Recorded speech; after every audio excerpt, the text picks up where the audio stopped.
পূর্ণাঙ্গ তদন্ত না করে এইভাবে একটা ছেলেকে মিডিয়ার সামনে এনে মায়ের খুনি বলা, এই মিডিয়া ট্রায়ালের দায় কি র্যাব নেবে কিনা? আর দেওয়া তথ্য মতে এবং তার সাথে নিয়ে আমরা যে সমস্ত আলামত উদ্ধার করেছি সেটার ভিত্তিতেই আমরা আপনাদেরকে জানিয়েছি। ছেলের দেওয়া জবানবন্দি অনুযায়ী কিন্তু আমরা কাজ করেছি এবং তার স্পষ্ট জবানবন্দি ভিডিও ফুটেজ সহ আমাদের কাছে আছে। তিনি যখন কথা বলছিলেন এবং তিনি যখন এই জবানবন্দি দিচ্ছিলেন আমাদের কাছে, তার পাশের রুমে তার আত্মীয় স্বজন ছিল। ইভেন তাকে যখন আমাদের ক্যাম্পেও নিয়ে আসা হয় তখনও তার আত্মীয় স্বজন আমাদের সাথে, আমাদের টিমের সাথে আমাদের ক্যাম্পে আসে।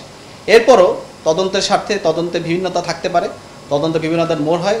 তদন্তকালীন সময় যদি আমাদের কোনো সহায়তার দরকার হয় আমরা অবশ্যই সহায়তা করব। এছাড়াও যেটা বললেন যে আমাদের র্যাবের কোনো সদস্যের জন্য যদি কোনো ধরনের অভিযোগ বা কোনো ধরনের গাফিলতি পাওয়া যায় আমরা অবশ্যই তার ব্যবস্থা নিব এবং আমরা তদন্ত সাপেক্ষে সে ধরনের ব্যবস্থা নেব। আমাদের কাছে যদি অভিযোগ আসে আমরা অবশ্যই এটাকে খতিয়ে দেব। দুইটা সংস্থা দুই রকম, সে তো 164 করে নাই, সে আদালতে 164 করে নাই। আপনাদের কাছে যে জবানবন্দির কথা বলেছেন, আপনারা মিডিয়া ট্রায়ালে কিন্তু আপনাদের র্যাব 2 এর র্যাব 12 কর্মকর্তা অধিনায়ক তিনিও কিন্তু বলে নাই যে সে স্বীকারোক্তি দিয়েছে, কিন্তু আদালতে সে অস্বীকার করেছে, যার কারণে তাকে রিমান্ডে নেওয়া হচ্ছে। তাহলে কি বিষয়টা এমন হলো না যে এখনো এই হত্যাকাণ্ড নিয়ে পুরো বিষয়টা ধোঁয়াশায় রয়ে গেল? স্বীকারোক্তি কিন্তু অনেক ধরনের আছে। নিজেও স্বীকারোক্তি দিতে পারেন, ম্যাজিস্ট্রেটের সামনেও দেওয়া যেতে পারে এবং এই স্বীকারোক্তি দেওয়া মানেই যে তিনি স্বীকার করে ফেললেন, ঘটনা প্রমাণ হয়ে গেলে এটা কিন্তু না। এটি তিনি যেখানেই স্বীকারোক্তি দেন না কেন পরবর্তীতে কিন্তু সেই যে জবানবন্দি বা স্বীকারোক্তি দিয়েছেন তিনি কিন্তু যে কোনো সময় সেটা পরিবর্তন করতে পারেন। এটা তার অধিকার, তার আইনগত অধিকার এটা। সে কিন্তু যে কোনো সময় এটি পরিবর্তন করতে পারে। আমি যেটা বলতে চাচ্ছি, কেউ যদি কখনো কোনো স্বীকারোক্তি দেয় সে পরবর্তীতে এটাকে পরিবর্ধন পরিমার্জন করতে পারবেন। এটা তার আইনগত অধিকার। সে তখন বলতে পারে, আপনার 164-এর যে সিস্টেম এটাও জানবেন, 161-এর যে সিস্টেম এটাও আপনারা জানবেন।